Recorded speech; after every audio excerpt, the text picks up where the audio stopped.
અત્યારે જે કાંઈ પણ ચર્ચા મીડિયામાં ચાલી રહી છે, સોશિયલ મીડિયા અને મીડિયામાં, એ જ જાણકારી મારી પાસે છે અને પાર્ટીની જે કાંઈ જાણકારી હોય એ અત્યારે હું કહી શકું નહીં.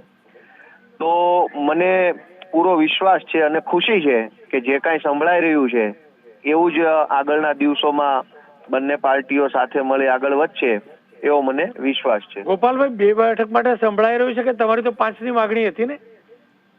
નહીં, એટલે માંગણી મૂકવી અલગ વસ્તુ છે અને પછી વાટાઘાટોના અંતે ફાઇનલ થવું તે અલગ વસ્તુ છે.